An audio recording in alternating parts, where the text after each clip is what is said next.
আজকে আমি বানাবো কাতলা ফিশের রেসিপি। এই জন্য আমি কাতলা মাছ নিয়ে নিচ্ছি, এখানে পেঁয়াজ কুচি আর এখানে একটা মশলা পেস্ট করে রেখেছি। এখানে একটা টমেটো, একটা পেঁয়াজ, গ্রিন চিলি কয়েকটা আর একটু আদা। এখানে আমার তেল গরম হয়ে গেছে, এখন আমি পেঁয়াজ কুচিটা দিয়ে দিব। আর পেঁয়াজ কুচিটাকে একটুক্ষণ ফ্রাই করব টিল দ্য কালার চেঞ্জেস। যখন পেঁয়াজটা একটু গোল্ডেন ব্রাউন হয়ে যাবে তখন আমি এই মশলার পেস্টটা দিয়ে দিব। আমি মাছটা আগেই ভেজে নিয়েছি, একটু কম তেল দিয়ে প্যানে ভেজেছি।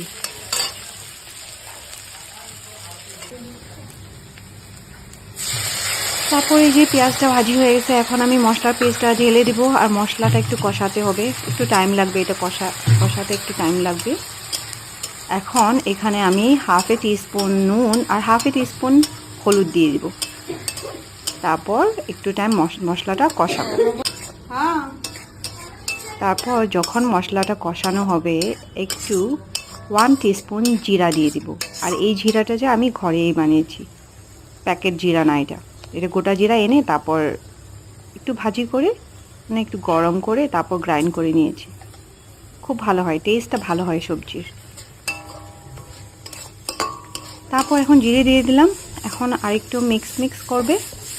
তারপর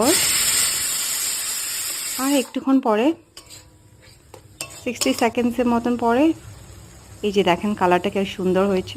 আমি কিন্তু রেড চিলি দিইনি, তাও কালারটা সুন্দর হয়েছে। এখন আমি জল দিয়ে দিব।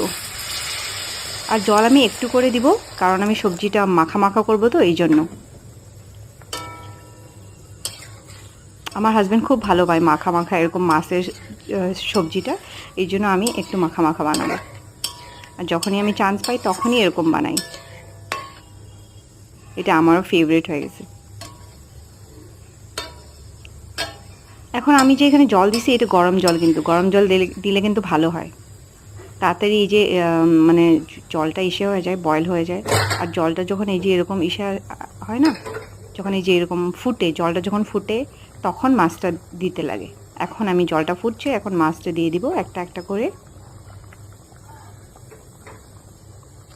মাছটা দিয়ে আর কিছুক্ষণ এটা জাল করবে, তো মাছের ফ্লেভারটা ঝুলে যাবে। আর বড় মাছ যখন রান্না করা হয় একটু আদা দিলে ফ্লেভারটা খুব ভালো আসে। এই যে আমি মাছটা দিয়ে দিচ্ছি, এখন একটু জাল করে শেষ, আমার রেডি।